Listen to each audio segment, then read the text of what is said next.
En Radio Intereconomía, Sin palos en las ruedas, dirigido por Javier Font.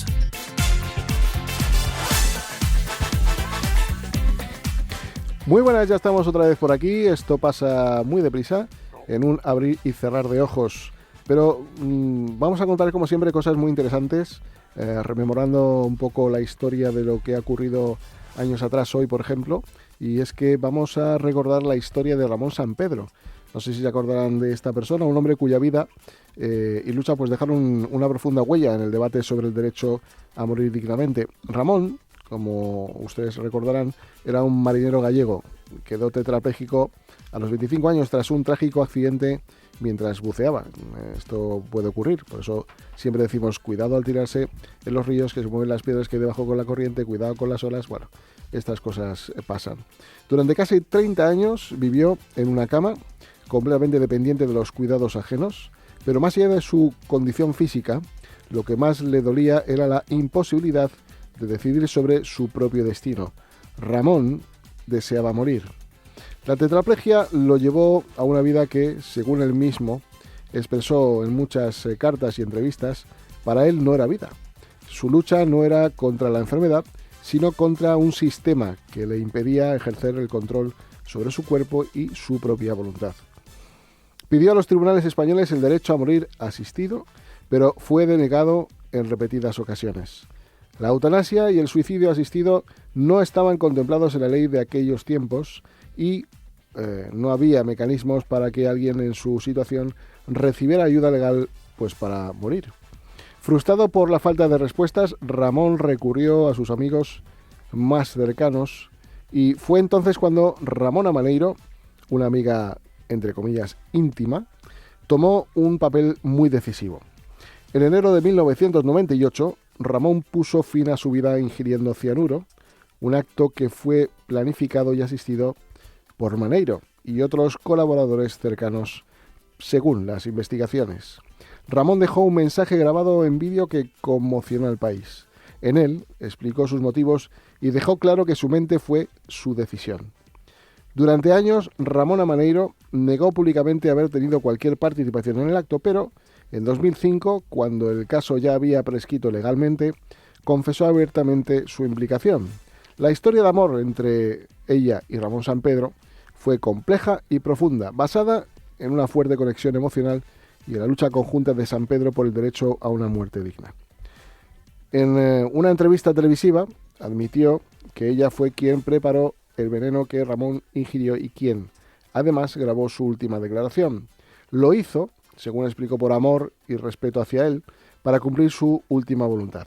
Maneiro no buscaba protagonismo ni reconocimiento, sino justicia para Ramón, que había luchado durante años por un derecho que el sistema le negaba sistemáticamente. En caso de Sampedro, sacudió la conciencia colectiva de España y del mundo. No solo se trataba de la muerte de un hombre, sino del propio debate sobre el derecho a decidir el final de la propia vida cuando las condiciones físicas hacen que éstas sean intolerables. En medio de estas discusiones, Ramón nunca dejó de argumentar que no estaba pidiendo morir por estar cansado de la vida, sino porque su vida ya no era digna ni libre. El impacto de la historia fue tal que en 2004 su vida fue llevada al cine con la película Mar Adentro, dirigida por Alejandro Amenábar y protagonizada por Javier Bardem. La cinta ganó el Oscar a la mejor película extranjera, poniendo la historia de Ramón en el mapa global y reavivando el debate sobre la eutanasia en todo el mundo. El camino que inició Ramón Sampedro no fue en vano.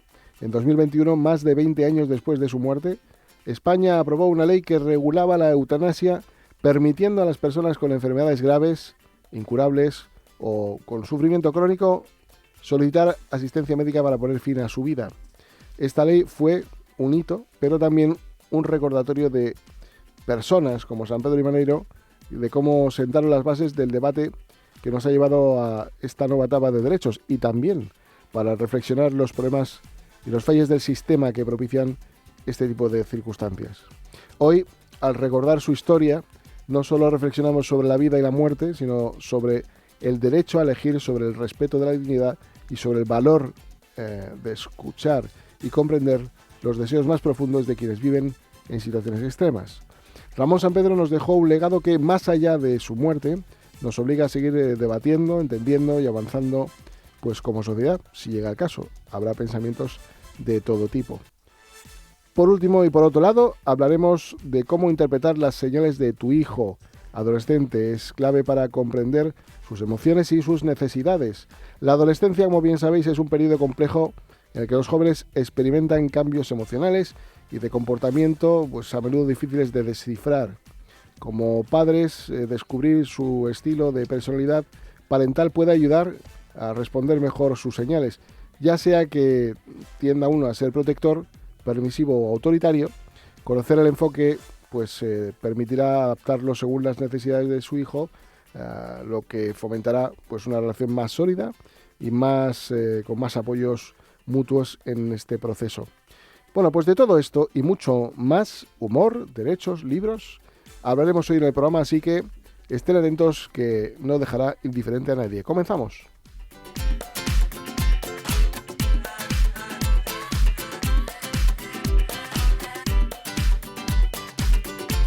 En Radio Intereconomía, Sin palos en las ruedas, dirigido por Javier Font.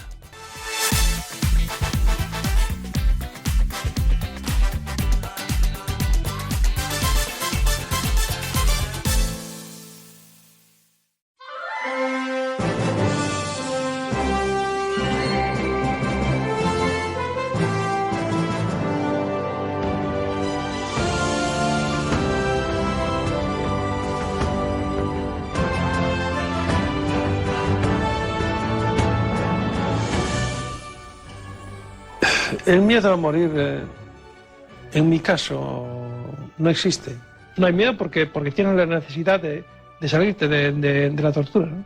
De la tortura de sobrevivir así, ¿no? Porque aquí no hay nada.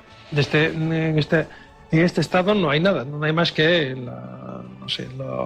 la rutina, el aburrimiento, la falta de esperanza, la no esperanza, ¿no? La falta de poder vivir, de poder amar, de poder ser un ser humano normal, ¿no? De tener un cuerpo que te lleve. Y te lo decía ayer, ¿no? Tú estás ahí. Pero para mí todo es inalcanzable, ¿no? Claro que no. Es que esto es una cuestión de libertad personal. No hay más vueltas que darle, ¿no? Solamente yo soy yo y mi circunstancia y el otro tendrá otra circunstancia distinta. Cada uno se agarra a lo que tiene, a lo que puede o al miedo que tiene dentro de sí mismo, ¿no? Acomodo al ritmo de la familia, ¿no? Entonces yo me acuesto a las 10 de la noche, me levanto por las 8 de la mañana, me siento en la cama, ¿no? Que es mi silla de ruedas, ¿no? Desde aquí pues veo el mar, tengo un paisaje estupendo, no gano ninguna libertad como montarme en una silla de ruedas. Y para la familia pues andarme a ponerme, sacarme de la silla 4 o 5 veces al día, pues sería muy incómodo, ¿no?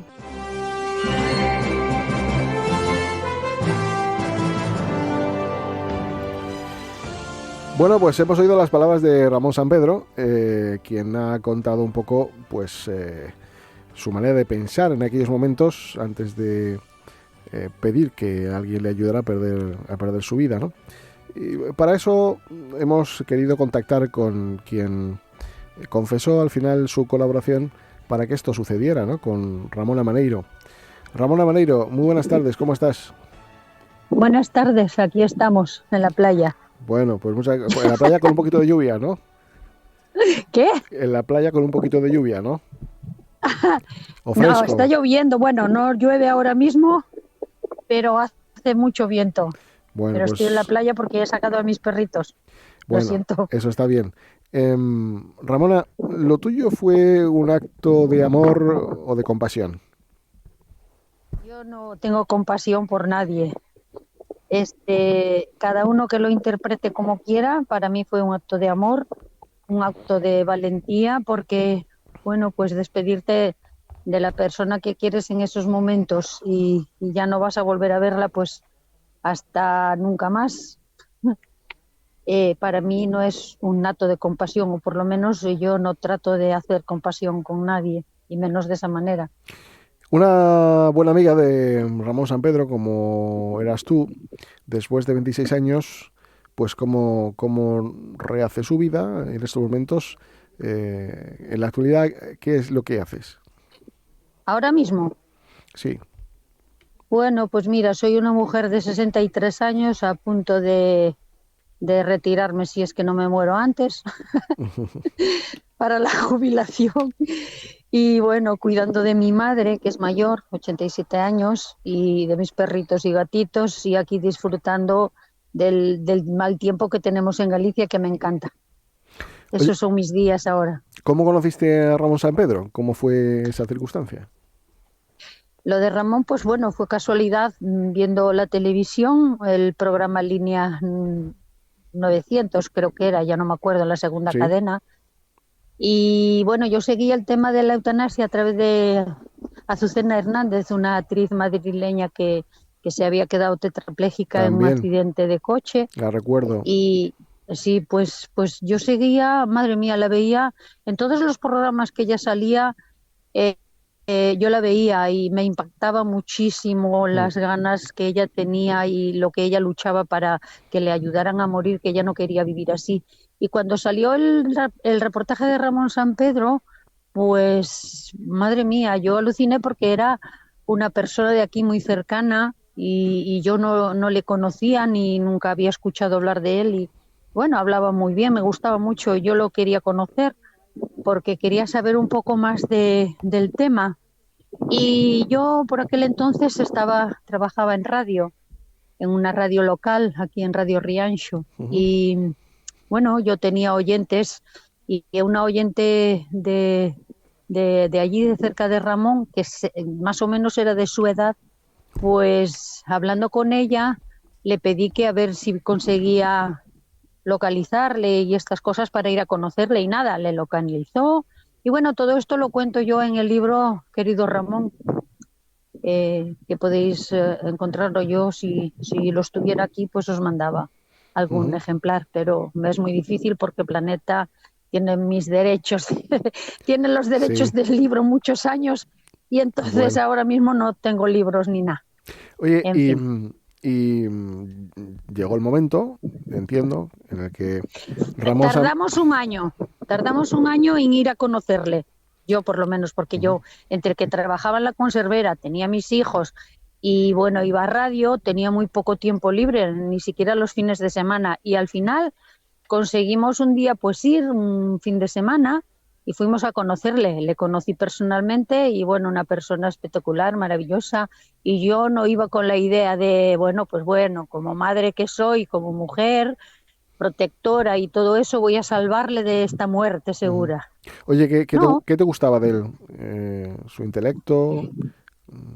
¿Qué cosas? era una persona que te sorprendía porque tenía muy buen sentido del humor, hablaba muy bien, no tenía... No, a ver, nosotros fuimos criados en una época de mucho tabú y él era una persona muy moderna, y me encantaba escucharle y nos reíamos mucho. No tenía por qué hablar siempre de la muerte, para nada. La muerte la tenemos encima todos ¿Hablabais y del cada amor día también? ¿Hablabais del amor? de todo, ¿De alguna de historia todo un bonita poco. que surgió entre vosotros, no? No, bueno, lo de nosotros fue surgiendo a raíz de estar, pues eso, fui un día a conocerle y después tardé unos pocos días y volví y después iba todos los fines de semana hasta que cabré Sí, ¿no? a Ahí la ya, familia de Ramón.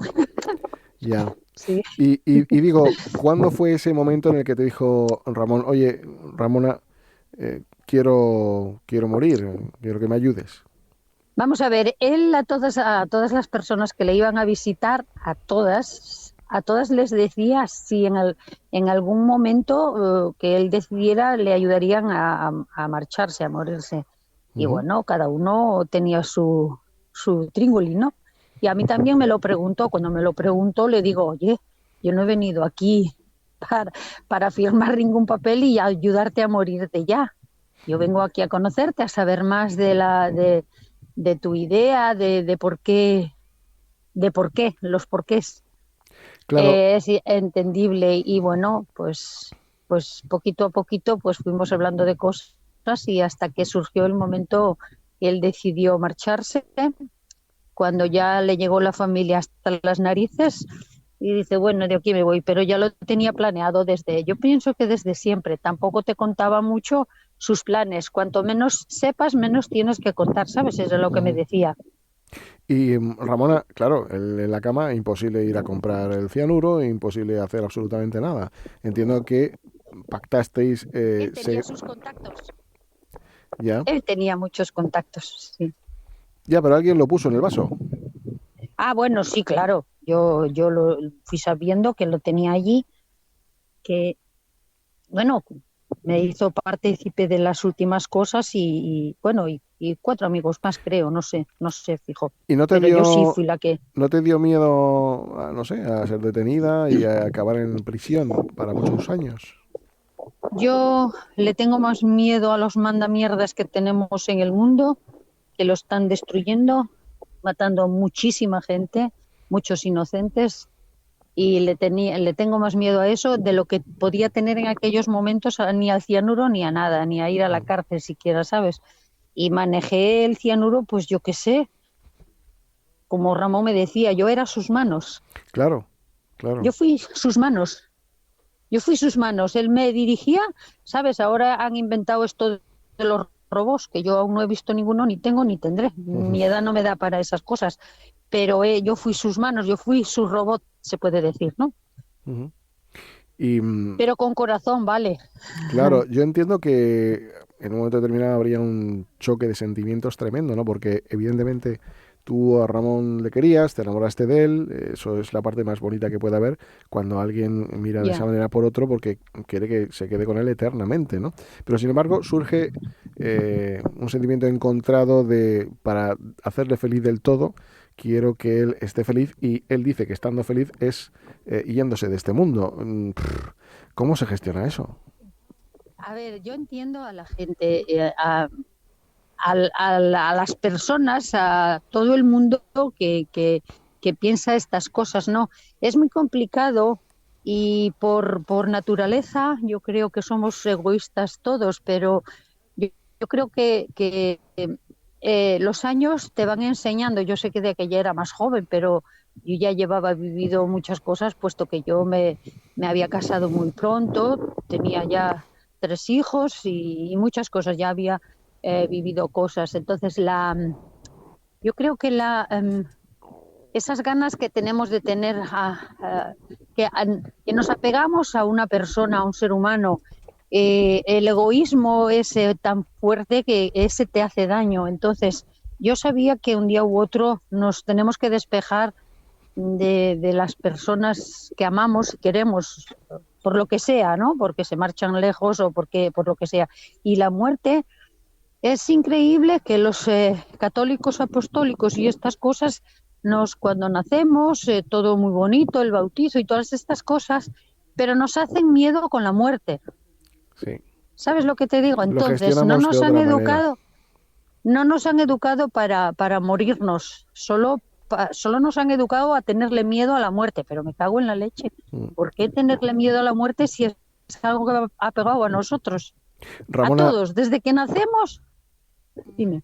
em, yo creo que estarás conmigo que al final una persona que está constantemente, bueno, pues como estaba Ramón, pedía lo que pedía, y yo creemos que, no sé qué opinarás tú, que hay un fallo del sistema, ¿no? Es decir, tú ahora estás viendo la ley de eutanasia, que parece que ya ha regulado esto que pasó y que, bueno, las circunstancias se hacen de otra manera, pero ¿opinas que el sistema falló en ese momento? Ahora ya, evidentemente, ya no estás en la actualidad, digamos, con estos asuntos, pero en ese momento el sistema falló, ¿no? Porque si hubiera habido recursos, ¿tú crees que Ramón hubiera pedido desaparecer? No, a ver, Ramón tenía, mira, hoy en día una persona como Ramón tiene muchas facilidades, yo creo, ¿no? Aunque la economía es muy importante. Pero Ramón tenía muy claro desde siempre lo que él quería. Él no quería estar postrado en una cama, verse todo el rato ver a la gente de pie y él acostado. Es que nunca lo aceptó. Entonces, la eutanasia él la pedía para él, el individuo que la pida y que solicite eso, claro, con todas las de la ley, ¿no? La pedía para que la ley estuviera ahí y la usara quien quisiera, más bien gente que tuviera una enfermedad, como hay tantas degenerativas que ya no tienen solución. Muchas personas no quieren estar en esa situación y eso es lo que hay que entender y comprender. Y el que quiera vivir así es maravilloso, pero que le faciliten las cosas, ¿no? El bien vivir también. Bueno, pero ¿sabes qué ocurre? Que hay ocasiones en las que una persona, pues, bueno, pues a veces pues por los desamores también, a veces pues por problemas de salud mental, a veces por cosas que pensamos que Ramón en 30 años tuvo mucho tiempo y tenía una salud mental que quien se la diera a mucha gente y a mí personalmente también, ¿vale? Ramón estaba muy, pero que muy bien. Lo que tiene que pensar la gente que piensa al contrario es que se ponga en su situación. Hay que ponerse en la situación de las personas, que es muy complicado, ¿vale? No sé, el respeto es muy importante también.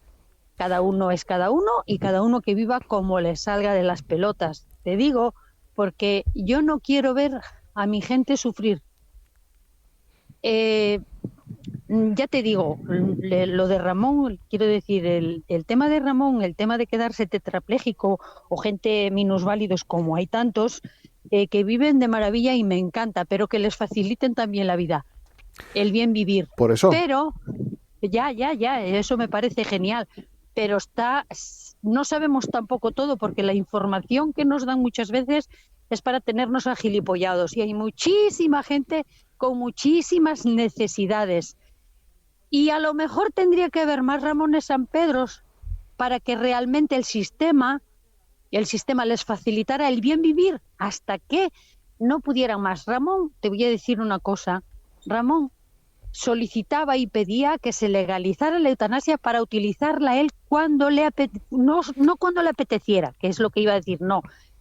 Él se veía ya deteriorarse, su cuerpo ya llevaba mucho tiempo encamado y por los adentros ya tenía sus complicaciones y cosas. Entonces, cuando él ya no pudiera más, lo solicitaría, tendría la ley ahí a su favor y bien, no pasaría nada. Cuando lo hizo rebelándose por su familia, ¿vale? Porque su familia, el tiempo que estuvo conmigo, pues le amargó la vida.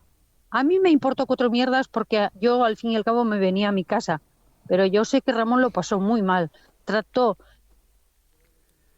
de poner a bien a la familia, de hacerles entender que yo sería la persona que estaría ahí cuando él lo decidiera, pero se lo han facilitado tanto que lo decidió.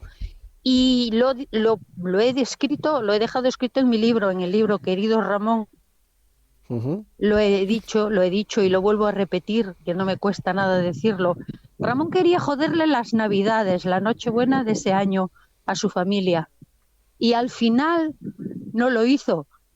No porque yo lo convenciera ni nada. Es que trató de hablar con ellos otra vez, trató de intentar mediar entre la familia, porque a mí no me aceptaban. Yo era una bruja, yo era una puta, yo era de todo menos buena persona. De hecho, lo demostraron en todos los programas que he ido. Ramona, ¿abogas por la muerte digna o por la vida digna? Yo por las dos cosas, vamos a ver, a mí me encanta que la gente tenga ilusión y ganas de vivir. Ramona, las dos cosas es complicado, o una cosa o la otra, ¿no? Escúchame una cosa, yo ahora estoy viviendo no de lujo, no, de lujo porque estoy en la playa, yo tengo acceso directito a la playa y lo disfruto, lo vivo, el temporal, el sol, todas estas cosas. Pero si yo me caigo en una enfermedad como tuvo mi abuelo o mi padre, yo le doy una oportunidad a la ciencia, pero una oportunidad a poca cosa. Yo no voy a estar ahí en una cama encamada,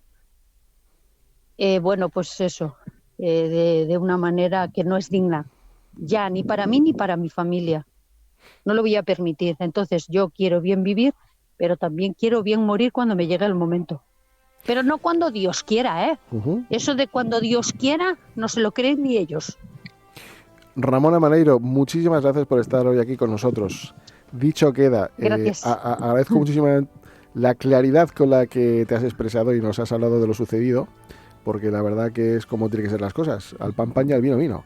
Con lo cual las cosas claritas. Yo como buena gallega, Sí, sí. yo como buena gallega no te ando con paños calientes, me gustan las cosas muy claritas. Claro que sí. Y la educación por encima de todo, ¿vale? Pero cuando de verdad, si pierdo el respeto y la educación, me cago en la madre que los parió. Bueno, Ramona, como colofón no está mal. Te agradecemos Bueno. tu entrevista y te invito a que sigas escuchando el programa, porque bueno, vamos a hablar de todo, de tu opinión, de la opinión de otras personas que piensan lo contrario, y luego ya cada uno pues que se sienta como quiera. Así que gracias por todo. Volvemos enseguida.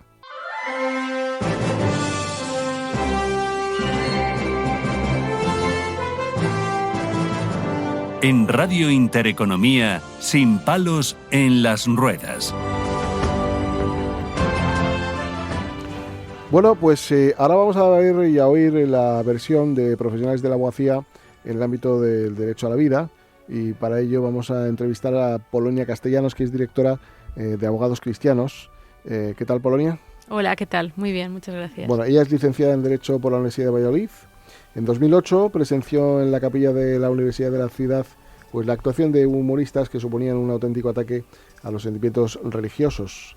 En ese momento es cuando decidió que no podía quedarse impasible ante esta situación y decidió llevar a cabo pues este caso ante los tribunales. En ese punto de partida nace la Asociación Española de Abogados Cristianos, y a partir de ahí, ¿qué casos hemos llevado ante los tribunales? Pues demasiados, ¿no? Porque eso significa que las cosas no están bien. Porque si tiene que haber una asociación que defienda la vida desde la concepción hasta el fin natural, que defienda la familia y que defienda la libertad religiosa, porque otros no lo hacen, porque la Fiscalía ya sabemos de quién depende, pues es que las cosas desgraciadamente no van bien. Entonces hemos llevado muchos casos teniendo en contra todos los elementos, afortunadamente teniendo a Dios a nuestro lado, pero casos de, sobre todo, yo creo que los que más nos importan son de la defensa de la vida, que es algo que nunca se puede renunciar. Hemos ganado a la patronal del aborto, hemos ganado a las Femen, hemos ganado a algún periodista también malintencionado. Entonces, hemos ganado algunos casos. Por ahí hay gente que dice que no hemos ganado ninguno. Sí que hemos ganado alguno, pero bueno, estas críticas vienen bien para la humildad. Uh-huh. Hemos ganado muchos teniendo en cuenta todos los elementos, y la verdad es que son hitos, porque son hechos y casos históricos y que además crean jurisprudencia. Y desgraciadamente, si en 2008, como bien dices, nació Abogados Cristianos con muchos casos, ahora desgraciadamente tenemos más.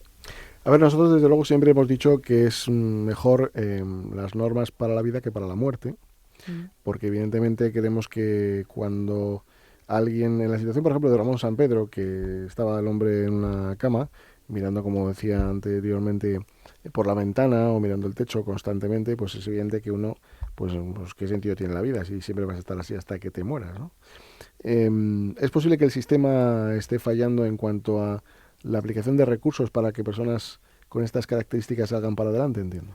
Pues efectivamente, que yo tengo que decirte que yo no estoy a favor del sufrimiento, no creo que nadie en su sano juicio esté a favor del sufrimiento. Yo creo que precisamente, como bien dices, hay que acabar con el sufrimiento, hay que acabar con la depresión, hay que acabar con el aburrimiento, que es lo que nos decía Ramón San Pedro, pero no hay que acabar con las personas. Nosotros, desde que se aprobó la ley de eutanasia, creo que es una ley perversa, creo que no es una ley garantista en absoluto. Desde que se aprobó la ley de eutanasia hemos llevado varios casos de personas que después de tratamiento psiquiátrico, de tratamiento psicológico, descubren efectivamente que tienen ganas de vivir, que lo que les impedía esas ganas de vivir era una depresión que es algo tremendamente común en España, desgraciadamente. Si ahora con esta ley de eutanasia deducimos que todas las personas que tienen depresión las vamos a sacrificar, pues es que nos vamos a quedar solos.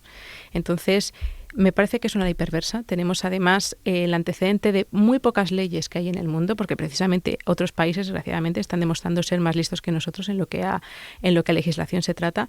Y muchos países han visto que las leyes de eutanasia crean una pendiente resbaladiza, además. Es decir, se empiezan por casos muy extremos, ¿no? Por casos muy lacrimógenos, y luego se acaban colando casos que no deberían jamás haberse colado. Y además se crea la conciencia entre los profesionales sanitarios de que la vida ya no vale. y de que hay personas a varios niveles, ¿no? Vidas que merecen más la pena o vidas que merecen menos la pena, lo cual a mí me parece una aberración, porque para mí todas las vidas son dignas y la muerte ni es digna ni es indigna. La muerte es la muerte y punto, pero la vida, por el hecho de ser una persona, debe merecer la pena. Y para merecer la pena lo que tenemos que hacer es acabar con el sufrimiento, acabar con el aburrimiento, acompañar, fomentar los cuidados paliativos, pero jamás acabar con la persona. Desgraciadamente en España se está despenalizando la eutanasia. Me parece que son 4 o 5 países en el mundo donde se está despenalizada o legalizada la eutanasia, lo cual demuestra que no es una práctica buena. Los países donde se ha legalizado, como Holanda, vemos que hay casos tremendamente perversos que no se tenían que haber legalizado jamás a través de estos casos. Nosotros recientemente nos hemos encontrado con el caso de una chica de 23 años con enfermedad mental. Entonces, ¿estamos diciendo ahora que las personas con enfermedad mental también las vamos a liquidar? Esto no es nuevo, porque esto se hacía en Alemania en los años 40 y se llamaba Acción 4. Entonces, esto no es nada nuevo y es una práctica aberrante. Desde luego sacar una ley de eutanasia en plena época de pandemia pues es cuando menos chocante, ¿no? Pero ¿cómo podemos ayudar a una persona tipo Ramón Sampedro o alguien que cae en una depresión y pues alguien desde fuera, entiendo, quiere que no ocurra que pida la eutanasia y muera, ¿no? ¿Cómo actúa Abogados Cristianos? Pues nosotros lo primero que hacemos es poner medidas cautelares, porque lo que nos estamos dando cuenta es que una ley que nos prometían garantista no lo está siendo, porque nos hemos encontrado con informes médicos falseados, es decir, donde se habla de sufrimiento crónico en personas que no toman ni paracetamol. Entonces eso no es sufrimiento cuando ni siquiera estás medicada para ello. Entonces lo que primero que hacemos es pedir medidas cautelares, porque si tratamos de salvar la vida de una persona tenemos que parar todo el procedimiento de la eutanasia.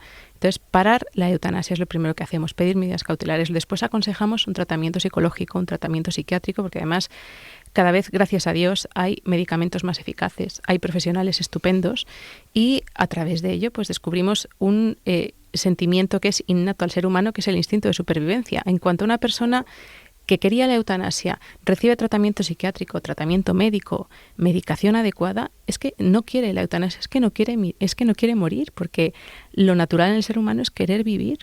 Si una persona quiere morir es porque hay algo que no va bien. No es porque quiera morir, no, es porque o tiene una depresión o porque tiene aburrimiento, como nos decía este señor, o porque no encuentra sentido. Hay que encontrar sentido a la vida. La vida es digna y merece la pena de ser vivida.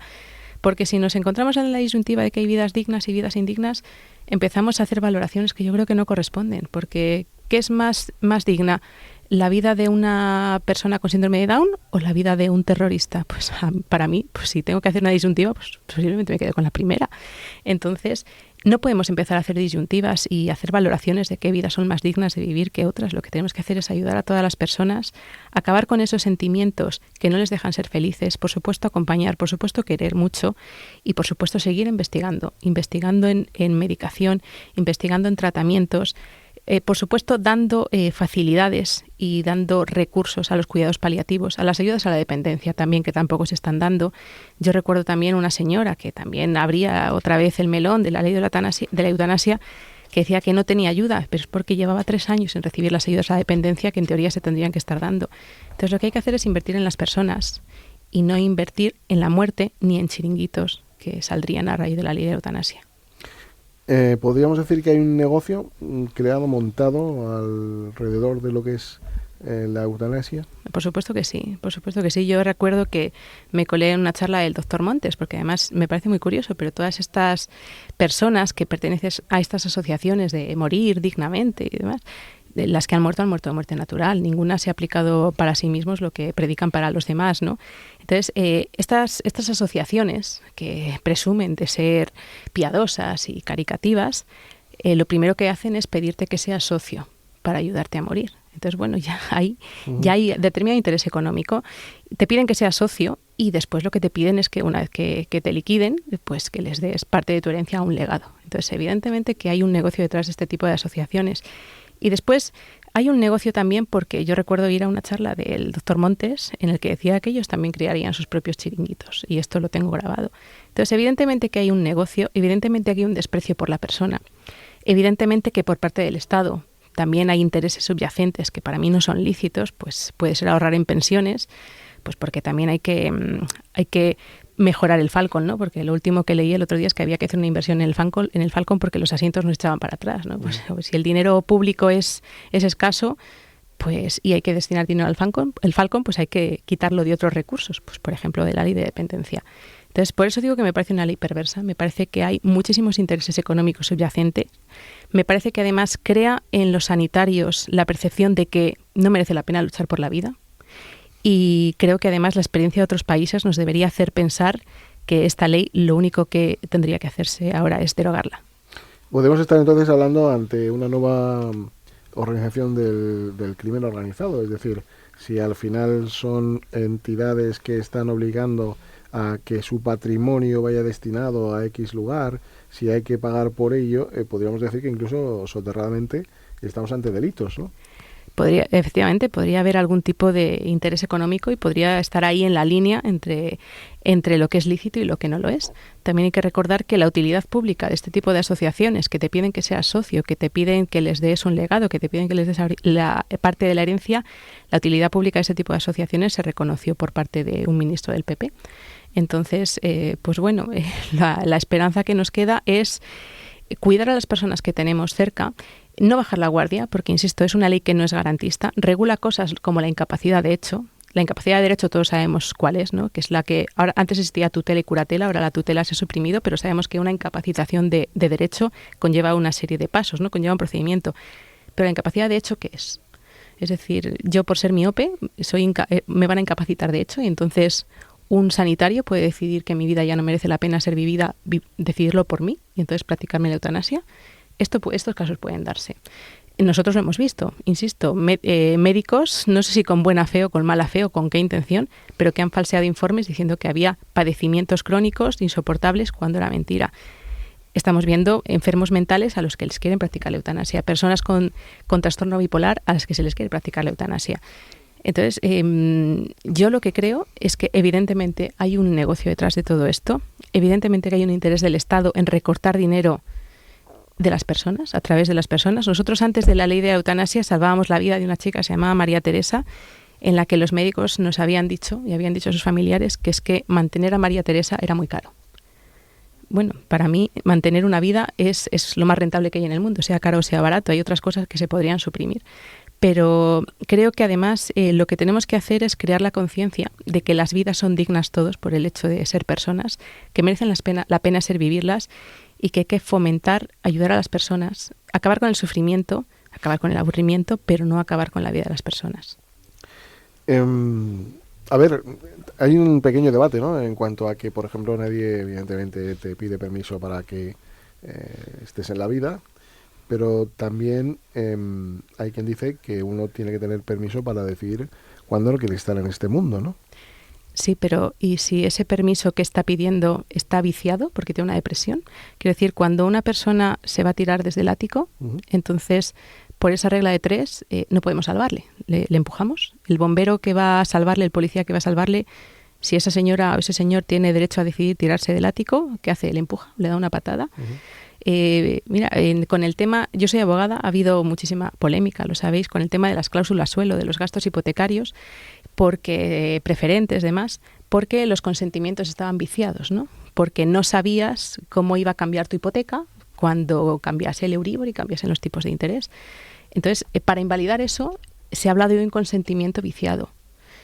¿Cómo no podemos hablar de un consentimiento viciado en una persona con depresión? Si estamos hablando del consentimiento viciado para una cosa nimia, como son las cláusulas suelo, los gastos hipotecarios, las preferentes, y no hablamos de consentimiento viciado para una persona con depresión, para una persona con una enfermedad mental, que no sabe dirigirse por sí misma, que evidentemente está nubilada, pues porque esa depresión no le deja pensar con claridad, o por un dolor que tiene insoportable, que no le deja pensar con claridad.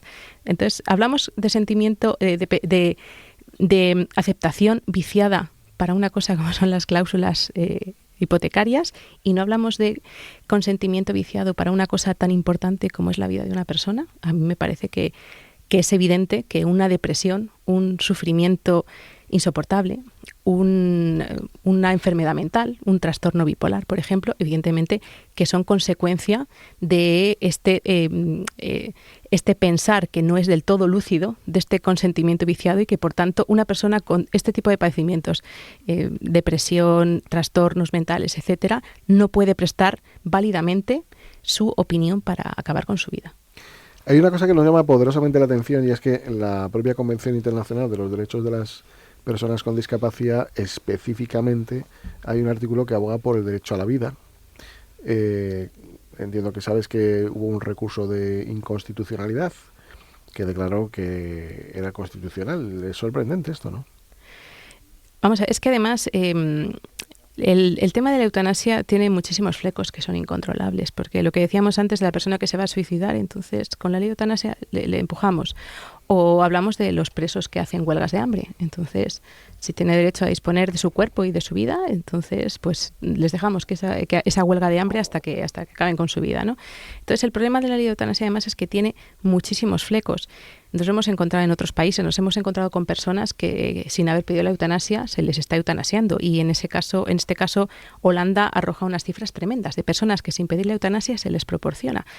A mí lo que me da miedo, y de hecho en Holanda hay autobuses de personas con determinada edad que ya huyen porque les da miedo ir al médico, porque a lo mejor van con una gripe y ya no vuelven a casa.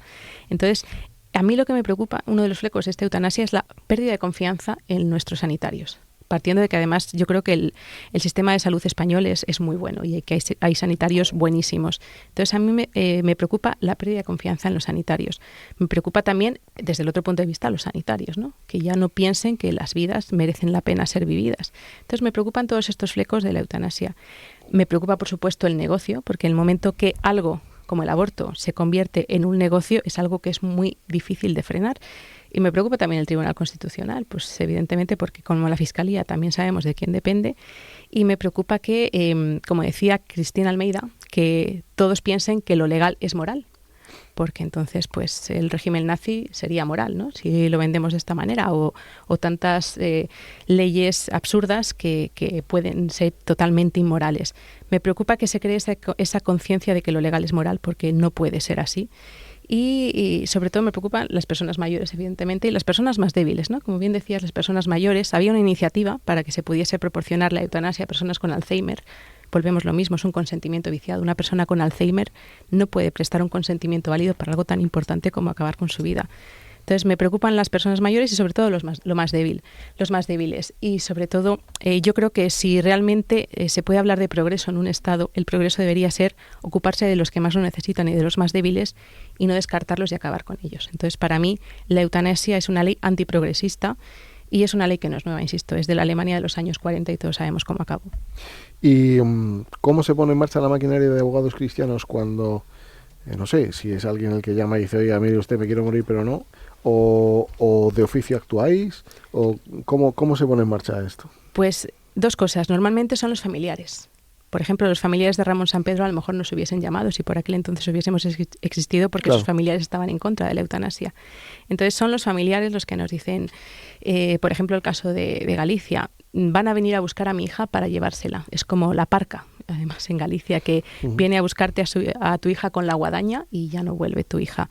Entonces ahí intervenimos, y si no llega a ser por esas medidas cautelares y ese tratamiento psiquiátrico, pues Belén llevaría 9 meses muerta. Ahora está viva y quiere vivir, y además le gusta el cine japonés. Entonces, normalmente es a petición de la familia, porque son los seres más cercanos los que ven que algo no va mal, que tienes una depresión, que tienes algo, que has hecho algo que no debes, pues eso, que tienes ese consentimiento viciado, que necesitas ayuda. Y luego también lo que hicimos fue crear un registro de, no sé si de la lista de Schindler, por decirlo de alguna manera, de personas que no quieren que les eutanasien. Es decir, yo ahora que estoy con plenas facultades, no estoy a favor de la eutanasia, no quiero que me eutanasien, y de alguna manera darnos un poder, no es un poder notarial, pero es un poder que sí que tiene garantías porque conlleva el DNI, una firma digital, etcétera, para que, llegado un momento, si su vida estuviese en peligro, nosotros ya pudiésemos actuar inmediatamente, poniendo medidas cautelares para salvar su vida, y si desgraciadamente no llegásemos, para buscar a los responsables de lo que sería un asesinato, prácticamente. Entonces, esto que sirva también de aviso a navegantes, que somos muy pesados y vamos a estar detrás porque la mayoría de las personas quieren vivir y yo creo que el sentimiento de supervivencia, pues insisto, es innato. Y detrás de cada eutanasia vamos a estar porque entendemos que es algo que va en contra de la medicina, en contra de las personas y que es algo que en el fondo va en contra de la ley. Ese artículo 15 que todavía permanece en la Constitución, Dios quiera que durante muchos años. De todas maneras, el caso de Ramón Sampedro y Ramón Maneiro es un caso complejo, ¿no? Por el secretismo que entre ellos llevaron para poder llevar a cabo esta situación. Eso es complejo, ¿no? Sí, la verdad es que yo creo, bueno, la familia de Ramón Sampedro estaba en contra de la eutanasia y yo creo que la familia es al final los que mejor te conocen, ¿no? Los que te iban conociendo toda la vida. Efectivamente que hubo un secretismo, no sé si era para beneficiar todo lo que hubo detrás, no sé si era para que no se destapase una práctica que por aquel entonces era ilegal. Desconozco si hoy en día sería también legal o ilegal, porque al final fue una cooperación al suicidio. Entonces, no sé si ella dice que había prescrito ese delito, yo no estoy segura del todo, pero bueno, ese secretismo, esa falta de transparencia, yo creo que lo que evidencia es que lo que había detrás de este homicidio, no sé si llamarlo homicidio o asesinato, pues era algo que chirría, ¿no? Porque cuando no es todo transparente hay cosas que chirrían. Yo creo que detrás, él nos decía que estaba aburrido, yo creo que detrás había una depresión. Y si Dios hubiese querido, pues se podía haber tratado seguramente y a lo mejor Ramón Sampedro pues ahora era feliz de vivir y había encontrado un sentido a su vida, ¿no? Insisto, hay personas que están en la cama, que no pueden moverse y que luchan por su vida, lo cual me parece lógico y que todas las vidas tienen sentido. Entonces a mí ese secretismo lo que me da que sospechar es que nos están ocultando cosas y que al final esa solución no hubiese sido nunca la mejor. Pues Polonia Castellanos, directora de Abogados Cristianos, gracias por haber venido al programa. Te vamos a liberar porque sabemos que tienes un tren que sale ahora mismo de regreso a casa, con lo cual gracias de todo corazón porque bueno, pues hay instituciones que como la vuestra trabajan para que haya personas que quieran vivir. Nosotros desde luego, insisto, abogamos por leyes en pro de la vida, ¿no? De ayudas, de asistentes personales, por ejemplo, que es una cuestión que está en la ley de dependencia y que poco se difunde, que parece como que sí, es como todo un poco montado para algo oscuro, ¿no? Sí, si diesen la misma publicidad a la ley de dependencia que la ley de eutanasia, pues seguramente que mucha gente se aprovecharía de las ayudas. Otra cosa es que las ayudas llegasen, que se pierden en el camino. Pero... Efectivamente, y los medios de comunicación que también deberían ayudar en ello también. Bueno, Polonia, lo dicho, muchas gracias por estar aquí con nosotros y nos vemos. Muchísimas gracias a vosotros. Gracias. Volvemos en un momento, todavía más.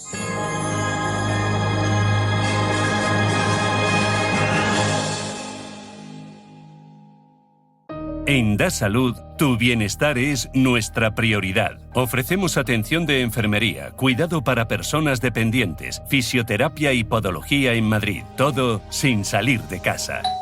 Mamá, ya han llegado los chicos de Da Salud. Confía en Da Salud. Da Salud. 651-441-021 o dasalud.es. Atención, el cambio climático es real y esto sí que da miedo. Ven del 14 de octubre al 17 de noviembre a Atlantis y únete a nuestras charlas, juegos y mucho más por el mes del cambio climático. Infórmate en atlantisaquarium-mediomadrid.es. El futuro de nuestro planeta está en tus manos.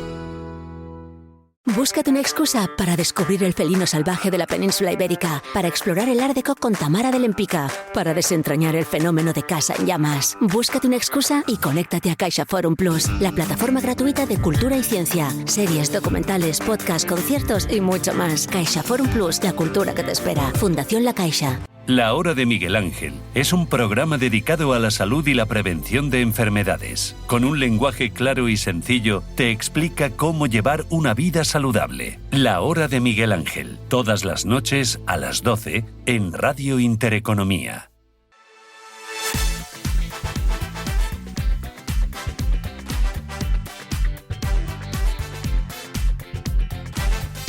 En Radio Intereconomía, Sin palos en las ruedas, dirigido por Javier Font.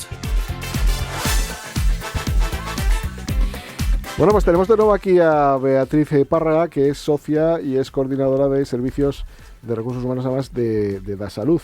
Bueno, yo creo, Beatriz, que nos podías contar dos cuestiones que me parecen súper importantísimas. Primero, cómo se gestionan los servicios a domicilio de DaSalud, y luego te preguntaré por algo que creo que va a interesar a la gente que nos escucha.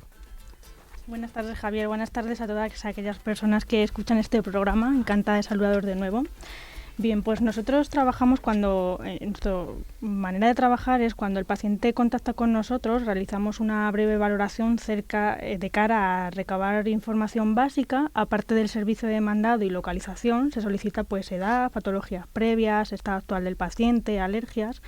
Con esta información elaboramos una propuesta. En ocasiones más especiales se realiza una valoración domiciliaria, ¿no? Se va a valorar el paciente, el estado de la piel, heridas, ventilación, movilidad y demás. El estado del domicilio también, facilidad de desplazamientos por él mismo, etcétera. En caso de ser aceptada la propuesta, activamos el servicio llamando al profesional o profesionales más cerca que viven y que puedan encajar bien con la idiosincrasia del servicio. Perdón, sus necesidades, vamos, de alguna manera, ¿no? Sí. Siempre buscamos que el profesional, por el buen funcionamiento del servicio, vayan siempre los mismos profesionales al domicilio de un paciente. Esto crea confianza en el paciente y una mayor implicación por parte del profesional o profesionales. Cuando el servicio es de larga duración, lo que hacemos es planillas de trabajo. Estas planillas son entregadas también al paciente y esto garantiza la confianza y seguridad del paciente y el descanso del profesional y compatibilidad con otro trabajo. Oye, y lleváis algunas terapias que me parece que cuando menos son muy interesantes nombrar, como es la punción seca, ¿no? Sí. ¿Qué efectividad tiene la punción seca? Esto lo realiza el... ¿Y para qué vale? Sí, esto lo realiza el fisioterapeuta y la punción seca es el mejor y más eficaz remedio para tratar estos dolores musculares, ya que la aguja se convierte en la mano del fisioterapeuta y con la ventaja que llega a lugares donde de forma manual no se puede acceder. Con la punción seca lo que se consigue es penetrar en la contractura, provocando una microruptura en la estructura de las fibras musculares y de esta forma se estimula el proceso de regeneración del músculo dañado. Con esta técnica se logra relajar el músculo en su totalidad y que desaparezcan esos dolores. Los beneficios son enormes y visibles de forma muy rápida, por lo que cada día tiene más adeptos. Pues te voy a invitar para que vengas otro día a hablar de la electropunción, la podología, lo que hacéis, ¿vale? Porque me parece súper interesante. Y entiendo que la punción seca es antiinflamatoria y los efectos se ven a medio plazo. Y casi de inmediato te diría, ¿no? Lo que trata la punción seca es el punto gatillo, ¿no? El punto gatillo es la zona hiperirritada del músculo asociada a un nódulo. Esto provoca un dolor con un patrón muy característico y esta zona resulta dolorosa a la compresión directa, al estiramiento, a la contracción del músculo. Uh-huh. Y principalmente se origina cuando las fibras musculares permanecen en contracción, en consecuencia disminuye el flujo sanguíneo, lo que impide la relajación de las fibras y eso produce el dolor que se irradia, ¿no? Las causas más comunes son movimientos repetidos o posturas repetidas, inactividad de los músculos, sobrecarga muscular, factores emocionales también, y aquí el fisioterapeuta tiene una gran labor. ¿Y podríamos decir que es una medicina alternativa de rehabilitación o suple a la medicación, ¿no? Digamos de alguna manera, ¿no? Efectivamente, porque por lo cual te viene bien al estómago, que no te hace tanto daño. ¿No? Efectivamente, no hay que tomar tanta analgesia, no hay que estar haciendo otro tipo de tratamientos, ¿no? Sí que la punción seca suele ir también con electropunción, uh-huh. ¿no? Suele ir asociada a la electropunción. La electropunción es la modalidad que combina la punción seca con la aplicación de corriente eléctrica. Eso es. Y esto se utiliza para aliviar el dolor crónico o agudo y para mejorar la función muscular, reducir la inflamación en áreas específicas. Pero no lo contamos todo, porque así te podemos ver otro día. Vale. Si te parece, ¿vale? Sí, claro. Beatriz Parga, ¿dónde pueden contactar con vosotros? Pues en los teléfonos 651 441 021 o 651 502 821 y en dasalud.es. Pues nada, dicho queda, si quieres quédate con nosotros un poquito, te lo vas a pasar pipa porque ahora viene un artistazo que nos lo va a hacer mucho más fácil para ir Bueno, pues en un ratito, después de una entrevista que tenemos muy curiosa sobre un libro que os va a encantar también. Gracias por todo y volveremos a vernos. Encantada. Gracias.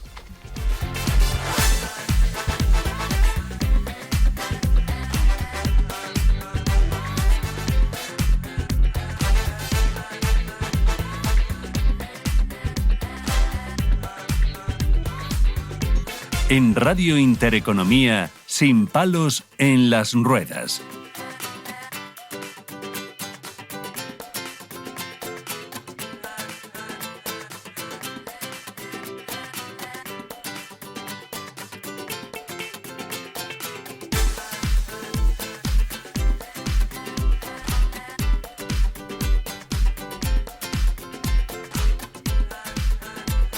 Bueno, pues ahora estamos aquí con Tony Melero. ¿Qué tal? ¿Cómo estás? Muy bien, aquí estamos, Sí. hacía tiempo. Oye, el otro día me dijiste que me ibas a poner en contacto con el rey emérito.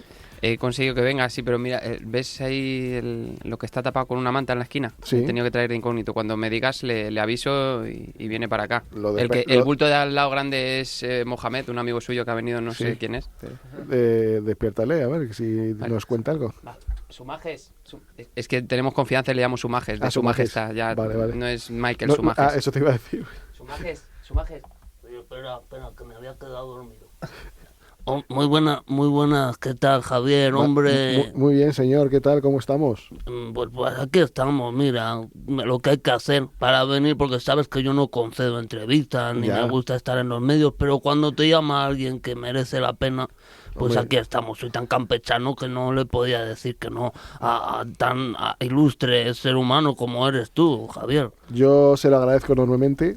Y además sé que Trátame usted... de tú, por favor, sí. No, Entre hombre, no, campechano y campechano, Javier. Hay que tener respeto siempre No estamos los dos la a mano. las grandes figuras de este país, aunque luego se hayan torcido, no pasa nada, no hay ningún problema. Bueno, te has torcido supuestamente. Bueno, o no, a lo mejor lo que hay... Iba a hacer un chiste un poco feo, mejor no voy a... Lo que hay en este país es mucha envidia, que también puede ser, ¿no? Claro, una envidia bárbara. Porque te ve que todo está... también algo así te puede parecer. Oiga, señor, ¿de qué está más arrepentido? ¿Del tema de haberle descubierto matando elefantes o de que se le haya descubierto con un escándalo amoroso con Bárbara Rey? Bueno, claro, es que apuntaba maneras llamándose Bárbara Rey. Pero todo supuestamente, ¿eh? Todo supuestamente, que a mí yo... Que ahora con inteligencia artificial, Photoshop, puede haberse creado algo que no ha existido, ¿no? Eso también. Ojalá hubiese existido la IA en esa época. No, pero bueno, que me arrepiento de las dos cosas. Hay gente muy mala, que dice que es prácticamente lo mismo. Lo de los elefantes, como este lío, al final dicen que me gusta salir de caza. ¿De caza o de casa? De caza. Con Z, vale. Con Z de zorro. Vale. Hay mucha maldad, ya sabes. Sí. Bueno, además el de los elefantes fue un error porque es un acto de bárbaros. Claro. Y este es un acto de bárbara, que no tiene nada que ver. Tiene cierto... Es que se me sale el humor por las venas. La sangre no la tengo azul, la sangre la tengo llena de gags. Chistes. No conocía yo ese lado tan amable y tan divertido. Hombre, suyo. Por favor. Claro, que viendo la situación que ha vivido, pues me entiendo que ha pasado muchas juergas también. Hombre, claro. Como el segundo, iba a decir como el primero, pero es que a Froilán no hay quien le gane. Oiga, y no se puede ser tan más tonto, perdón, no se puede ser tan inocente como usted de pensar que no le están grabando. Gracias por lo de quitarlo de tonto, sí, porque así nos vamos llevando mejor. Perdón. El que, perdón, ya me había quedado con el insulto. Digo que si no se estaba dando usted cuenta de que le estaba grabando. Bueno. Así que había veces que yo notaba cosas ahí, pero durante toda mi vida, me ha pasado, ves cosas ahí dentro del armario, un movimiento raro debajo de una mesa, pero como los reyes estamos acostumbrados a hacerlo todo en compañía, que nos acompañan hasta para ir a cagar. Sí, claro. Sí, perdón. Por eso digo que era difícil que tuviera una relación de estas características y no se entera nadie, como dijo Felipe González. Pero yo digo, ¿se acuerda lo que ha dicho Felipe González? Yo no me acuerdo ni de lo que he desayunado, Javier. Dijo el otro día, preguntaron, oiga, ¿sabe usted de esto? Y decía, pues, si no tengo ni puta idea de este asunto, en estos términos, no es que yo me inventé. Mire usted, yo dije, no tengo ni la más mínima idea de lo que me está hablando. ¿Ha visto cómo imito a dijo otra cosa, Felipe pero bueno. González? Pero es que a mí no me gustan las palabrotas, Javier. Vale. No, bueno. Pero bueno, que por cierto, hablando de que nos acompañan hasta al baño, a la familia real, yo, por cierto, lo de los ambientadores de los baños, esto es un invento nuevo, Es casi como la IA. Esto parece que lleva toda la vida, pero en mi casa cuando éramos pequeños como mucho había una cajita de cerillas y encendías una cerilla, pero y ahora además pone el ambientador olor a ropa limpia. Digo, ropa limpia, yo no sé con qué lavas tú la ropa, pero yo cuando termino de hacer eso hago y no huele a ropa limpia. Es como si el gato hubiese defecado en la lavadora, a eso huele. Oiga, señor, ¿volvería a hacer lo que hizo o lo haría de otra manera, no? Bueno, habría muchas cosas que no haría, todo supuestamente, supuestamente si yo hubiese llegado a hacer supuestamente algo. Por ejemplo, mira, cambiando de tema, yo habría cambiado lo de ¿por qué no te callas? Pues yo ahora mismo, que le dije a Chávez, pues yo ahora mismo no diría eso, soy otra persona. Ahora le diría, cierra la maldita boca. Me cago en la leche. Perdón, sí, seguramente me habría salido algún improperio. Yo cuando me caliento me casi se la mano. Sí, ya lo he visto. Saltan rayos y centellas. Algún ¿sabes? Genio, sí. ¿Y qué le iba a decir? Es que además parece esto como una película de Torrente, ¿eh? Hombre, ya está bien de que compare lo que ha pasado con su majestad, el rey emérito tiene haber sido rey también durante tantos años. Pero no, además que es justamente lo contrario. No tiene nada que ver las películas mías con lo suyo, porque yo sacaba las películas y me llevaba un dinerito. Él, para que no saliese la película, tenía que poner el dinerito. O sea, es justamente lo contrario. Que me gusta a mí Torrente me encanta. Ya harían buenas migas, seguramente. Qué cabroncete. Pues una historia gasposa, pero bueno. Una cosa, díganos la verdad. Esto ya a calzón descubierto. Por eso, a calzón. Literal. Mohamed, tápame un poco. Vale. El mojaje está está quietecito y para atrás. No sé.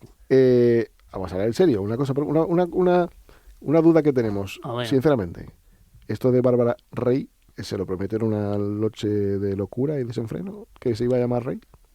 Que si Bárbara, ella me dijo que se iba a llamar Rey. Claro. No, eso, ella tiene una impronta. Era un guiño para que cuando se viera la tele era como decir te quiero, amor. Yo, supuestamente, si todo esto hubiese sido verdad, pues hombre, habría sido bonito el guiño, ¿no? Pero como supuestamente tampoco sé si he hecho nada, porque yo, bueno, pues ya veremos. Si no vomito, como dice el niño del vídeo, pues ya veremos, Javier. No, prefiero no entrar en esto y me gustaría acabar esta entrevista con algo más gracioso. Más bonito. No, sí, bonito está todo, está precioso. ¿Allí en los Emiratos Árabes no ve a Cristiano, por ejemplo? No le veo. ¿No? Mira que yo voy a la iglesia, pero digo, como es cristiano, pero claro, allí las iglesias cristianas no las llevan mucho. Madre. Entonces, no. Mohamed, que sí, que grabes con el rec. Con el rey no, con el rec graba, Mohamed. Y al final, ¿qué podemos decir a la población para que se calmen las aguas un poco? Bueno, pues, hombre, yo qué sé, la otra vez salí y dije, lo siento mucho, no volverá a ocurrir, claro, ¿verdad? Claro. Pues hay que saber arrepentirse y ahora pues podré salir a lo mejor, supuestamente, y podría salir diciendo, lo siento un poco y no sé si volverá a ocurrir, ya veremos. Lleva la cuenta de cuántas fueron, porque Bárbara Rey fue la que más se ha protagonizado, pero hay muchas más por ahí, ¿no?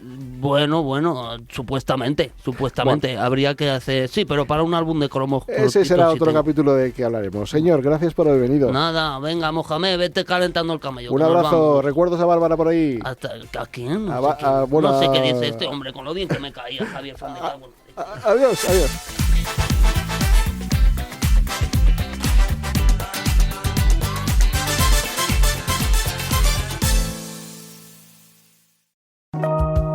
Cooperativa El Progreso, cada gota cuenta. Desde 1917 brindándote lo mejor en vinos. Vinos jóvenes de crianza, reserva y gran reserva. Son el acompañamiento perfecto para tus grandes momentos.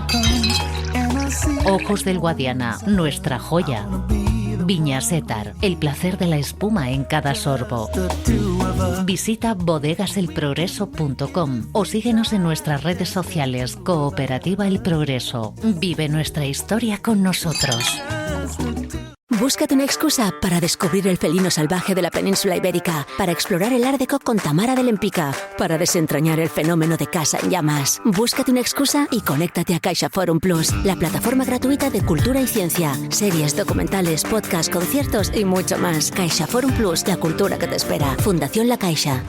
Escucha cada jueves de 1 a 2 de la tarde en Radio Intereconomía Negocios de Carne y Hueso, el programa para emprendedores, startups y pymes líder en habla hispana, con Mariló Sánchez Fuentes.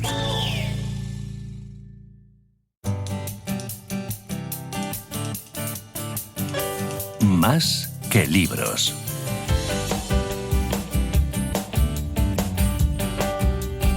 Cómo me encanta esta musiquilla que nos da paso a otra sección del programa que, bueno, pues es muy lúdica, muy entretenida, de la que aprendemos mucho de tanta gente buena que viene por este estudio. Hoy vamos a hablar de un libro que se llama Solo necesito que me aceptes, que lo ha escrito Abigail Huertas, que es psiquiatra infantil de la adolescencia y evidentemente escritora porque ha escrito este libro y seguramente que alguno más. Abigail, ¿qué tal? Hola, ¿qué tal? ¿Cómo estáis? Gracias por venir a vernos. Así rápidamente como sinopsis del libro, digamos que aprender a interpretar las señales de tu hijo adolescente y descubrir su estilo de personalidad es importante, ¿no? Sí, bueno, yo he escrito este libro, yo llevo ya unos cuantos años trabajando como psiquiatra infantil y de la adolescencia, que es una especialidad en teoría nueva en España, pero nosotros tenemos una sociedad científica que tiene ya más de 65 años, por lo tanto no es un asunto nuevo que los niños y adolescentes tengan problemas de salud mental. Esto es una cosa que ha ocurrido siempre, pero la gente no lo sabe. Entonces, cuando llegan adolescentes todavía es mucho más complicado porque se mezcla un poco todo lo que tiene que ver con las conductas propias de la adolescencia en el contexto social que estamos viviendo y el propio malestar que viven los hijos y las familias no tienen herramientas. Entonces yo, como ya tengo mucha ciencia, o sea, mucha juventud acumulada, pues he escrito un libro pensando en familiares de adolescentes, en docentes y en gente que necesite un poco la mirada de una psiquiatra infantil, pero para poder estar tranquilos y afrontar con serenidad la adolescencia de sus hijos, sobrinos, alumnos, sabiendo que lo que tienen delante es algo que entienden, que lo que está pasando saben cómo manejarlo, que encuentran herramientas para ayudarles y sobre todo para fortalecer el desarrollo de su personalidad para que cuando lleguen adultos sean personas saludables y que puedan hacerse cargo de su malestar y salir fortalecidos de las crisis. Yo creo que con lo que te voy a preguntar, la propia pregunta tiene su propia respuesta, que es bastante obvia, pero quiero que tú me contestes, ¿qué es más complejo, la mente de un niño, la de un adolescente o la de un mayor? Bueno, la mente humana en general es apasionante y muy compleja en todas las etapas de la vida. A mí me gusta más la infancia y la adolescencia porque veo que yo siempre digo que los diagnósticos en estas edades no son una cosa estática y la mente está en crecimiento y en desarrollo, el malestar se manifiesta igual que otras, que la creatividad o que la inteligencia, de una manera diferente que en las personas adultas. Entonces hay que saber un poco entenderlo y leerlo. A mí me encanta jugar y me encanta la infancia y creo que que acompañar a los adultos del mañana me hace muy afortunada. Pero entiendo que no a todo el mundo le pasa esto, entonces pues a lo mejor hay gente que le encanta trabajar con adultos porque le gusta más la gente muy intelectual que hace unos razonamientos muy profundos, pero a mí me gusta mucho la espontaneidad que tienen los niños y esta frescura y lo disfruto un montón. El libro es un poco un ejercicio también de juego, porque yo cada capítulo he empezado con una historia de alguna persona en su infancia o en su adolescencia, generalmente inspirada en personas que he conocido y que he acompañado durante su crecimiento, pero y jugando también con los lectores para que ellos puedan entender lo que después yo les voy a contar en el contexto de esas viñetas clínicas o esas historias personales, sin darse cuenta, aprendan a través de cuentos, juegos, narraciones, pues porque a mí me gusta jugar, ya os lo he dicho. O sea que podemos decir que en este libro se van a ver identificadas muchas circunstancias que suelen ser coincidentes en mucha población de menores. Sí, yo no hablo de diagnósticos en el libro, lo digo en la introducción, aunque casi todas las personas de las que hablo tienen un diagnóstico, porque a todas las personas nos pasan cosas y todos se pueden ver identificados con las cosas que les pasan a las personas de las que hablo en el libro. Es verdad que ahora que ya tengo un poco de feedback de la gente que lo ha leído, hay mamás que se ven identificadas ellas en su propia adolescencia con la relación con sus madres y a mí eso me encanta, porque yo lo que pretendía era emocionarlas y que les resonara el sufrimiento de sus hijos o de sus hijas para que pudieran acercarse a ellas y poder ayudarlas. Entonces, sí, yo creo que todos nos podemos ver reflejados. ¿Qué cosas concretas cuentas en el libro para ilustrar un poco de lo que se pueden encontrar? No lo cuentes todo, claro. No, claro, es difícil. El libro se lee fácil. Yo he intentado escribirlo como hablo en la consulta y como le hablo a mis amigos y familiares, de una manera que se pueda entender todo lo que estoy diciendo y no alejada de la gente normal, que no son profesionales de la salud, pero toco todos los temas que me parecen importantes en relación con la infancia y la adolescencia. Hablo de las distintas etapas del desarrollo, cuáles son las señales de alarma. Hablo de la genética, la epigenética y el ambiente, el clima familiar, la personalidad de los padres, de los hijos, la diferencia entre un trastorno de personalidad y un estilo de personalidad. Y luego también hablo un poco de la transición a la vida adulta, de la forma de hacer prevención, un poco todos los temas que engloba nuestra disciplina, pero de una manera amable, que no transmita angustia, porque ahora todo el mundo habla de salud mental de una manera como muy alarmante, y yo no soy así, ese no es mi estilo, y llevo muchos años trabajando de una manera amable y acompañando a las familias que les pasan cosas muy graves, pero acompañándoles con amabilidad y ayudándoles, y quería transmitir ese mensaje como un poquito a más gente, que la gente que no puede venir a mi consulta pudiera también tener un poquito de mí en sus casas, y eso es lo que he pretendido. Hay circunstancias que son muy evidentes, ¿no? Por ejemplo, el coqueteo con las drogas, las redes sociales que ahora se han vuelto un poco... Pero bueno, lo veo un poco manido este asunto, aunque también son temas que están ahí. Pero hay otras circunstancias de ansiedad que se generan, por ejemplo, por un alto grado de responsabilidad. El otro día me decía un amigo, oye, estoy preocupado por mi hija porque resulta que este es el año de la BAU y le está metiendo una presión tremenda y una angustia. Ese tipo de circunstancias, ¿cómo se gestionan? Porque también podrían dañar lo que llamamos ahora la salud mental, ¿no? Sí, claro. No hay una fórmula única que valga para todas las personas. Leyendo el libro se ve que cada persona es diferente, cada familia es diferente y cada niño o cada adolescente tiene unas necesidades distintas, pero si se comprende, yo creo que es fácil ayudarles a gestionarlo. Las drogas, ya se sabe que hay una evidencia demostrada de que el cannabis aumenta el riesgo de psicosis, pero yo ya no doy nada por sabido, porque cuando he estado escribiendo el libro y he estado hablando con amigos, familiares, conocidos, estoy escribiendo este libro, me he dado cuenta que hay muchas cosas que los profesionales damos por ya conocidas o que son algo que todo el mundo sabe y no es verdad. Entonces hay que abordar todo, pero sí, los chavales están muy sobreexigidos, pero también están muy sobreinformados. Las redes sociales, la tecnología está muy manido, pero no tanto. Ahora está muy de actualidad porque nos hemos dado cuenta de que hay que proteger a la infancia, que sin darnos cuenta de que les estábamos abriendo una puerta muy, muy amplia, les hemos dejado solos. Igual que yo no dejaría a mi hijo con 6 años solo en la Gran Vía de Madrid a las 11 de la noche, pues no deberíamos dejarles un teléfono móvil con acceso a Internet. Y eso, pues nos hemos dado cuenta un poquito tarde cuando ya todos los niños tienen esa información. Pero no solo eso, las noticias. Tú tienes puesta la televisión y estás viendo conflictos bélicos, estás viendo accidentes, estás viendo situaciones de denuncias violentas y tu niño está jugando en el mismo salón que tú y está escuchando esas noticias y no las está entendiendo, pero le están impactando. Entonces, es verdad que parece que está todo muy manido y muy hablado y muy sobado, digo yo muchas veces así coloquialmente, pero yo creo que no. Yo no he escrito un libro hablando de tecnología, a lo mejor lo escribiré. He colaborado con personas y he trabajado mucho en esto este año último sobre la tecnología. No he querido hablar de eso, he querido hablar de la vida, pero no cabe duda que las pantallas están aquí también en nuestra vida y hacen que los adolescentes sufran más, porque ahora los chavales están angustiados por la EBAU porque saben las notas de todos, no solo de sus vecinos, sino los de toda España y las notas de corte. Yo no sabía las notas de corte de las carreras, así como se sabe ahora. Entonces, es la información no bien gestionada, porque no les hemos enseñado a gestionar bien la información, lo que les tiene más estresados, creo. Bueno, puede ser también, me contaba que era como quererse comer toda paella, que esto digamos que es una extrapolación a todo el temario, en un rato. Eso puede haber un efecto directo de la rapidez con la que fluye la tecnología, redes sociales, que es que la gente ya ni lee. En cuanto a ese efecto directo a que lo que te dicen que tienes que aprender es como que ves una pantalla y te lo tienes que introducir todo en la cabeza? Sí, yo he tenido en cuenta que la gente ya ni lee para intentar hacer un libro como muy leíble, muy legible, vamos, muy fácil de acceder a él.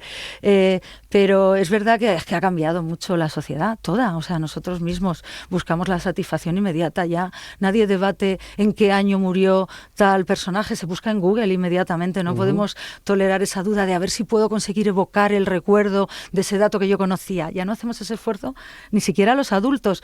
Bueno, porque no hace falta, igual que no cazamos para comer, vamos al supermercado. Entonces, nos tenemos que adaptar a esos cambios sociales y seguramente los adolescentes son los que peor lo están pasando, pero igual los niños que sean adolescentes en el futuro hayan hecho algunos cambios en su funcionamiento cerebral que sean una ventaja evolutiva, quién sabe. Claro. ¿Y cómo se gesta, digamos, la personalidad de un adolescente? ¿Qué es lo que hay que hacer? ¿Qué recomendaciones podemos decir para que los padres digan, pues esto no lo hagas porque te va a salir la cosa complicada? Bueno, pues es muy fácil y a la vez es difícil de reducir a simplemente una respuesta a una pregunta. En el libro está bien detallado, hay un capítulo entero y aún así me quedo un poco corta. Hay que intentar practicar lo que yo llamo parentalidad positiva, que hace poco le preguntaba a una persona. ¿Todo el mundo sabe lo que es eso? Pues no todo el mundo sabe lo que es la parentalidad positiva. Pues hay que estar disponibles y presentes, pero a la vez marcar límites firmes, y eso es muy difícil, porque casi nunca estamos presentes, o estamos trabajando, o estamos mirando nuestro teléfono, o reunidos, o contestando correos, aunque estemos al lado de nuestros hijos. Entonces, estar presentes y disponibles, pero a la vez tener muy claro lo que sí se puede hacer y lo que no se puede hacer. Y esto tiene que ser consistente en el tiempo y ser consecuentes. Si nosotros le decimos a nuestros hijos que no pueden hacer algo, pues nosotros no lo deberíamos hacer. Entonces tenemos que ser un modelo de adultos con valores éticos, hablar con nuestros hijos con respeto y por qué crees que hay que hacer esto y por qué no, para que ellos se cuestionen sus valores según los van desarrollando. Y luego ya está el temperamento de cada niño y las cosas que les pasen a las familias, que eso es inevitable y a veces influye. O sea, que aunque tú lo hagas muy, muy bien, es posible que tengas una niña o un niño que sufra profundamente por circunstancias, una mezcla de genéticas, ambientales, las cosas que pasan, y lo que hay que saber es cómo enfrentarlo. Es recomendable hablar con los hijos, entiendo, cuando se come, apagar la tele, para que se genere conversación, nada teléfonos, porque hemos relegado todo esto un poco al ámbito del cole, y yo creo que la familia ha perdido un poco esa responsabilidad que también tiene, ¿no? Pues tienes toda la razón. Es verdad que así escuchándote lo digo, bueno, todo el mundo lo sabe que lo recomendable es estar con los niños y hacer por lo menos una comida al día con ellos, pero muchas veces vamos tan rápido que se nos olvida. La prioridad tendría que ser compartir un rato de intimidad sin estrés y sin un teléfono de por medio con nuestros hijos para poder tener conversaciones que surjan, aunque sea recalcular tu jornada laboral para poder acompañar a tu hijo en el trayecto al colegio y tener una conversación relajada cuando está con la guardia baja. Solo con eso ya es mucho, porque ahí surgen conversaciones casuales, con sueño todavía y sin estar a la defensiva. No hay que forzar, hoy toca hablar con el adolescente, porque muchas veces los adolescentes hablan cuando pueden, no cuando tú quieres. Entonces hay que generar oportunidades de comunicación y sobre todo no juzgarles, respetarles, mostrar curiosidad por ellos, interesarte de por qué piensan así, o sea, que se sientan respetados como personas, porque son personas de pleno derecho, aunque nosotros seamos sus padres y tengamos una gran responsabilidad, ellos son personas con sus propios deseos, sus propios intereses, y mostrar curiosidad por conocerlos les valida mucho y les hace crecer una autoestima sólida. Y eso yo sé que es difícil, pero se puede hacer si somos conscientes de que es importante. Hombre, también entiendo que los padres al final son un referente. Y si nos fijamos en las cosas buenas que hacen, las copiamos, y en las malas también. Entiendo que los padres, tanto la madre como el padre, tendrían que tener un comportamiento en todos los sentidos, ¿no? No necesariamente, hay que ser honestos. Los padres también se pueden sentir tristes, los padres también pueden cometer errores, y reconocerlo con honestidad delante de tus hijos les permite a ellos reconocer sus errores, te humaniza y te acerca a ellos y no les hace pensar que eres alguien inalcanzable. Yo creo que hay que ser muy honestos, pero bueno, ser muy conscientes de lo que necesitan. Que por eso el libro se llama Solo necesito que me aceptes, claro, porque son sus necesidades. Hablas del acceso a las drogas. Sí, hay un capítulo que el chico ha consumido drogas y tiene un episodio psicótico y habla con sus compañeros sobre ello. Sí, ¿Y los padres en ese caso cómo tienen que actuar? Es muy difícil porque, claro, hay padres que consumen drogas también y que les dan drogas a sus hijos. A eso me refería. Entonces, es muy complicado dar una receta mágica. Nadie debería consumir drogas porque las drogas son un veneno. Pero cuando tú eres adulto, responsable y tomas tus propias decisiones, pues nadie puede coartar tu libertad y cada uno puede decidir envenenarse como quiera.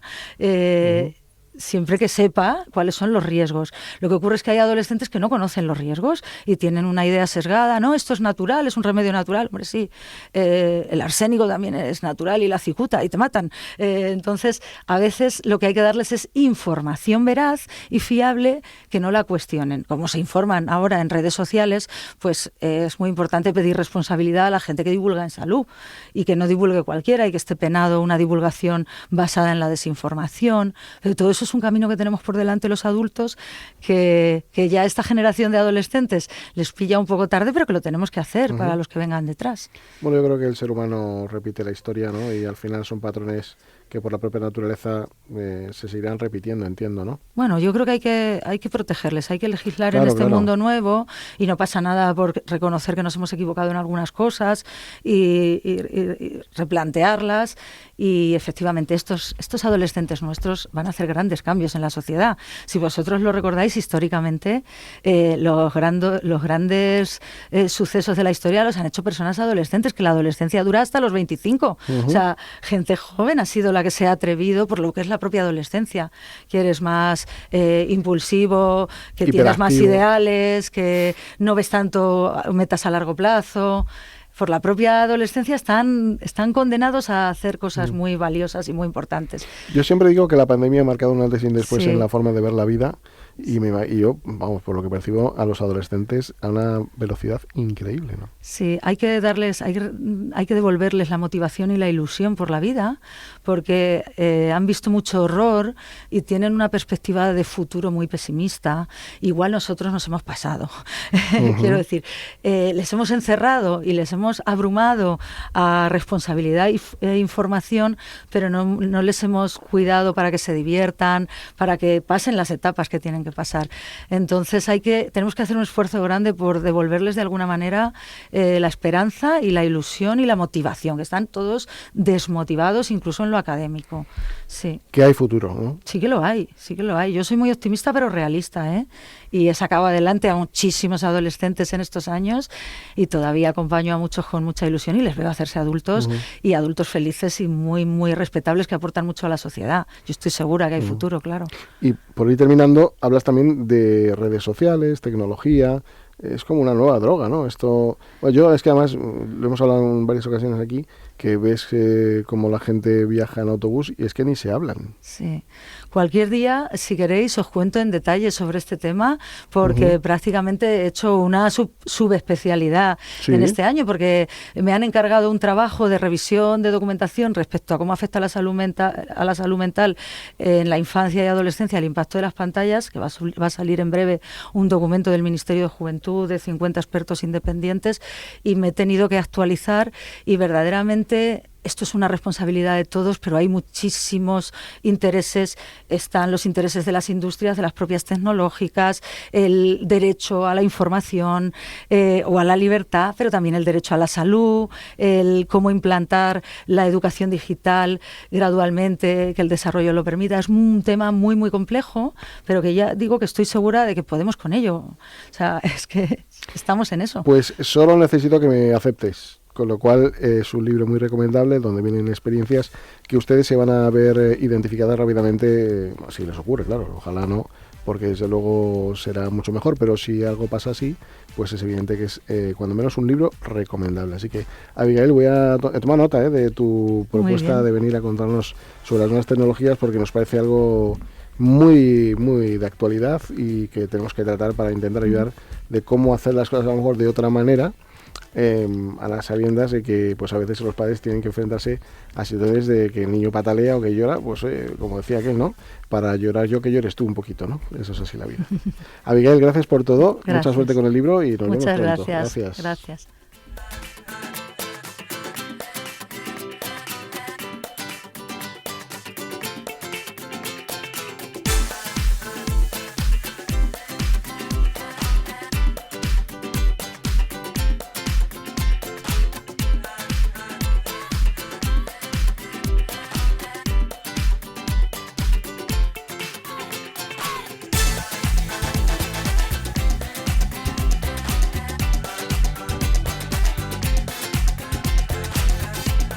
En Radio Intereconomía, Sin palos en las ruedas.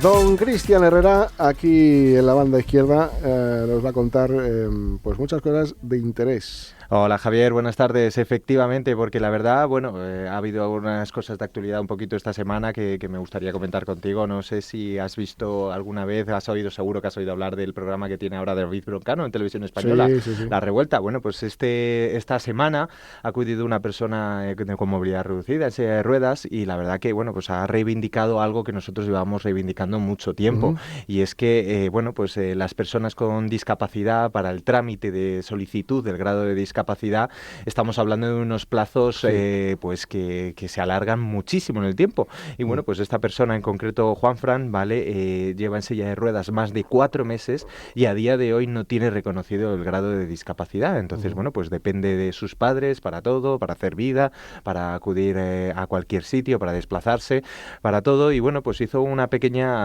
reivindicación sobre todo también a nivel estatal y a nivel de comunidades autónomas, que es quien llevan todo esto, a nivel de que hay que avanzar con esto, porque no puede ser que a día de hoy tengamos unas listas de esperas de más de un año desde que haces la solicitud hasta que te lo reconocen. Es un mal endémico, diría yo que sí, pandémico, porque está afectado todas las comunidades autónomas. Eso no quita para que cada una de ellas, que tienen competencia para hacerlo, inviertan, porque mientras que no estén valoradas estas personas del grado de discapacidad, no tienen derechos. Nada. Con lo cual no tienen reconocido que son personas con discapacidad y no tienen derecho a nada, ni a tarjeta de aparcamiento, ni a descuentos, ni a becas, a nada. Entonces, me parece cuando menos vergonzoso, y aquí dicho queda esta reivindicación que, desde luego, esperamos que haya pronta respuesta. Totalmente. Y además, Javier, quería comentarte que, bueno, pues que ha habido una comunicación de la Comisión Europea en este octubre, ¿vale?, en relación a la aplicación de las directrices interpretativas de un reglamento, ¿vale?, para los derechos de las personas con discapacidad o movilidad reducida en el transporte aéreo.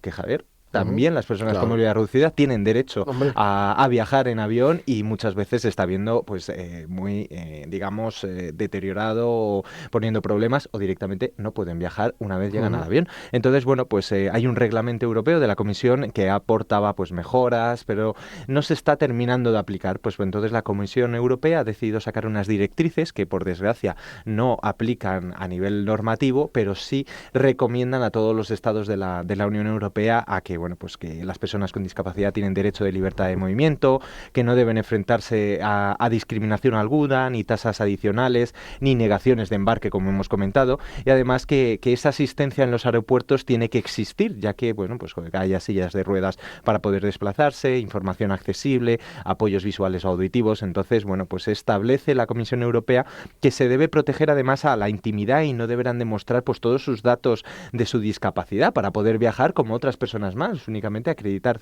una situación y punto. No hace falta que tenga que dar todo su informe clínico para que todo el mundo conozca esta situación. Entonces, finalmente destaca que esta necesidad de que todo el proceso del viaje, desde que accedes a la compra del billete hasta que te subes al avión, tiene que ser totalmente accesible, con esa accesibilidad universal que siempre hemos demandado. Entonces, esperemos, Javier, que que todos los estados de la Unión Europea tomen buena nota de estas directrices, que al final la Comisión Europea está ahí para algo y que debemos de intentar aplicar